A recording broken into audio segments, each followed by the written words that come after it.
Oh, that may have been a Taco Bell, but there's no stopping on the road to 40. Yeah, that just didn't have it. I need to start coming up with some good intro lines to really just really in, right at the beginning, grab you, pull you into my world a little bit. I was going to say something earlier, and I don't know if it's inappropriate or not. I'll say it. Let's see how it goes. No, we'll wait for another video. I came in with the Taco Bell one, which was terrible. So we'll come up with the next one on the next video. I want to talk about teaching to test. I'm going to get right into it because every time I try to start one of these videos tonight, I keep looking over at this major earthquake off of the coast of Chile, 53 miles off the coast. Apparently it was a big earthquake. And I want to kind of keep informed with see what's going on with that. Not like I can do anything about it, but I just feel like as a person, like when stories like that happen, especially when they're not like man-made, like when they're natural disasters, like that brings out the best in people. I mean, the worst and the best, but you see the best, I think. And that's, as depressing as it is, that's when I like to watch the news the most, because you see all these people just going to these locations to help out any way they can. And then you start to realize that, the world is pretty messed up, but it's still filled with some heroes and stuff. So, April Fools. I'm not going to, I have no April Fools. I was thinking about doing something with that today and being like, I'm done with these videos. But then I was like, I don't want to offend anybody. I don't want to make anybody mad at me because I was just going to leave it at that and then come back and do another video. But with my luck, everybody would unsubscribe and no one would ever see these again. Do you know if these are popping up on Facebook? I've been sharing them on my page, but I don't know if other people are seeing them or not. I mean, I'm seeing an increase in views and stuff, but I don't know if it's just the people who have already subscribed or not. Teaching to test. This goes against everything I said the other night about teaching. Like, teachers not getting paid enough. Now, I'm talking about a very specific situation. Well, no, I'm not. Now I'm going to talk in general. Let's start in general, and we'll get specific later. Most teachers these days, they teach to test. I mean, it's kind of like the standard of learning, like SOLs here in Virginia, and I think every state has kind of this end of the year test, mid year test that they have to take, and the school gets judged on it, stuff like that. And I don't think that's a good way of teaching at all.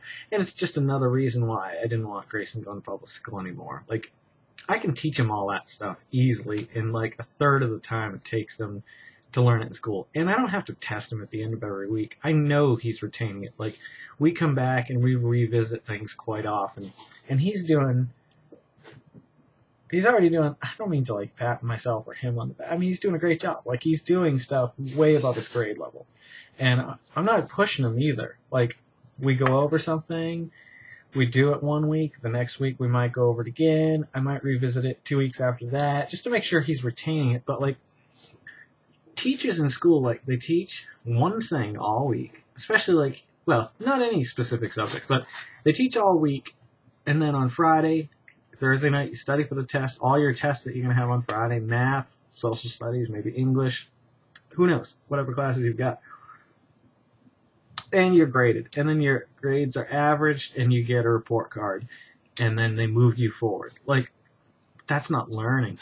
I mean, some people can learn the basic skills they need to survive in the real world that way, but learning to me is like educating and teaching and like really learning, I don't know, new stuff. Like, it must get bad for teachers too, being forced to teach the same stuff year after year, same year, what do you call those? Books, the textbooks, same textbooks for every 5 years until they update it or something. I'd like to explore. I've seen a little bit on these, but these communes of people that live together. Usually the housing is smaller, but it's all attached by like a central room and a kitchen that's shared, and responsibilities are shared, and education is shared. And like, I mean, to be practical, like, I mean, unless you're going to, and I'm sure you know by like high school or early college is what you would like to be. And at that point, like, I think you're smart enough, if you've learned properly, to pick up any of the skills you need to pursue that. And if you don't, you can go on to future schooling, and they're going to probably review it and get you up to par anyway. And I'm just sick of the teaching all week, the same thing, to test on Friday, that they don't go back and really revisit.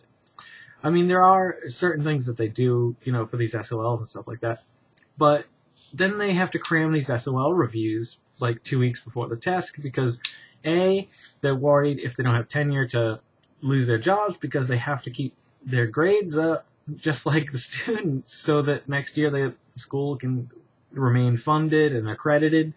I mean, it's just sad. It's like, it's become like this, I don't know, a whole like factory. Like, we just send our kids off when they're old enough to get them out of the house and they learn what they need to learn, and hopefully they learn it. If not, too bad. You know, we'll keep you back a few years until you get it right, or not, and then eventually just, you know, move you on. It's like a factory. It's just, we're just like cattle. We're just cattle, man. And speaking of cattle, if you've never listened to The Union, which I'm sure everyone who listens to this has probably heard of them, maybe not some of my Virginia friends, but The Union was a local band. Paul Lorenzo played drums. I'll put a link. He might have a YouTube channel. I can look that up. I hope he does. And he plays with a few of my friends back in Massachusetts now in some bands. But The Union was awesome. I love that band. I went to go see him whenever I could. The singer Ronnie just had a great voice, just a strong, strong voice for what he did. And, you know, all the band was talented. Jay Camara used to play the drum machine while Paul would play drums. And Bob and Dave Melanson played bass in that band. Who else? Carl? No. I can't remember the other guitarist. Paul's stepdad. Nonetheless, they're a good band. Check them out.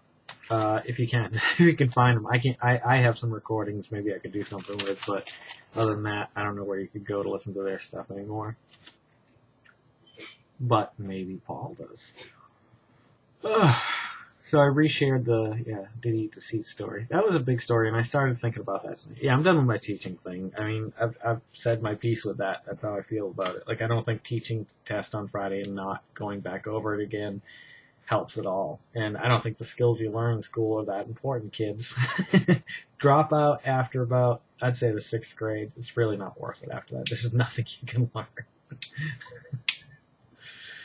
Oh boy. I really know how to push those buttons sometimes. Alright, there we go. Cross that off.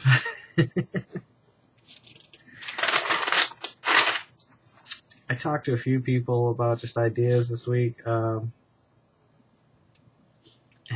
somebody had recommended something, and I didn't write it down. And like I was talking about last night, if I don't write it down, it doesn't matter if I've got my phone or a tablet or a laptop or a planner. If I don't write it down like on a piece of paper and put it in my pocket, forget about it. 8 minutes. Let's check in on the tsunami. Live video. Washington State officials getting updated. Search the mudslide. Oh, that's still going on, man. Seems like when it rains, it pours with the news these days. Or at least, I don't know, I guess it always has been that way. It's like, it'll be one thing after another. And then you'll forget about the first thing because the second thing's so bad. And it's just rough. Like, that's why I've been debating just, like, I want to be informed, but I don't want to be, like, emotionally scarred every time I turn the news on. Like, I guess it's not that bad, but it's bad enough. So, yeah, nothing new it looks like over there. Crazy stuff, man. It's a crazy world we're living in. I have to decide if I'm going to go with the All About Records or who I'm going to go with to do these t-shirts. Did he eat the seats with a question mark? With a little goat, either above it or below it, I've decided. I'll show you the design as soon as I've got it done. And then I'll put mywhitetrashlife.com on the back, probably, just so people can come check out the vlog. Oh yeah, I bet you I'm gonna sell so many of those shirts.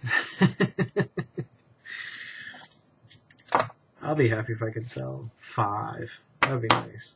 I could sell them at work, but no one's gonna get it. Although these kids these days, you know what? Let's talk about that. 10-minute mark. All right, this video's been boring. I'm sorry. You know what? I know exactly what I want to talk about, and this is really important for the road to 40, because this kind of sums up the idea in my mind, at least, of turning 40. Okay, so if you're not coming back right now, you know, I hope you do, because I think this next one's going to be fun and silly and make us all laugh and giggle. Go make somebody smile tomorrow, and hopefully together we can make this world a happier place. I'd like to think so, wouldn't you? It'd be nice. Anywho, I hope to catch you in the next video right now, or if not, then I will see you next time.